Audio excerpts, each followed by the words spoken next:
বর্গক্ষেত্রের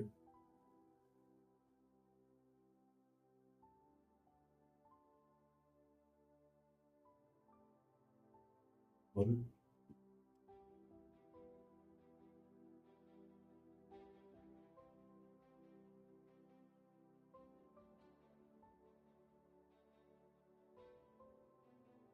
তোমাদের বর্গক্ষেত্রের ক্ষেত্রফল হচ্ছে 1089/625 বর্গ সেমি। তো এইখানে আমরা বর্গক্ষেত্রের ক্ষেত্রফলের সূত্র আমরা কি জানি? বর্গক্ষেত্রের ক্ষেত্রফল সমান কি হয়? বর্গক্ষেত্রের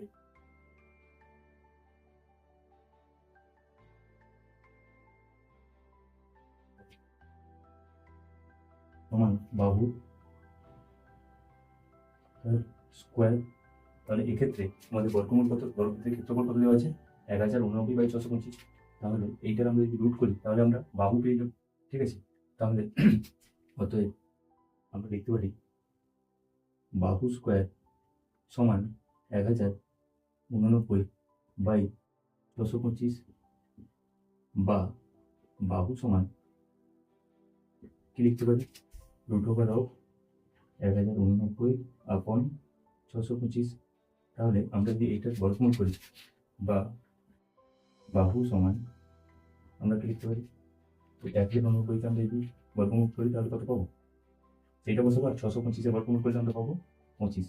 অর্থাৎ এটা 1000, এটা পাবো 25 × 25, 625-এর। আর 1089টা কত বলছি না, 1089কে সরাসরি আমরা এখানে বর্গমূলও করে দিতে পারি। আমাদের বর্গমূল নিয়ম কি? এদিক থেকে ডাক দিতে হয় দুটো করে সংখ্যা। তাহলে আমরা এখানে করলে কত পাবো? 4 × 16, 5 × 25, তাহলে 3 × 9, 10 থেকে 9 গেলে 1, 89 নামলো। 3-এর ডবল, এটা ডবল হয়, এটা ডবল করলে কত হবে? 6। এখানে 3 বসালে এখানে 3 বসবে, 3 × 9, 6 × 3 = 18।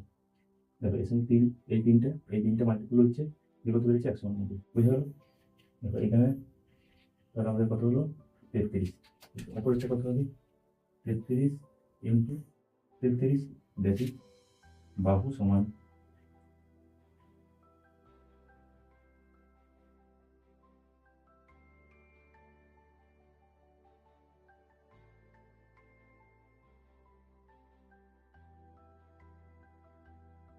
বাহু সমান 33/25। এটা বাহু, তাই এটা কি হবে? সেমি হবে। দেখো এটাই আমাদের অ্যান্সার। তো বাহু দৈর্ঘ্য সমান কত হলো? বাহু দৈর্ঘ্য সমান 33/25 সেমি। ক্লিয়ার?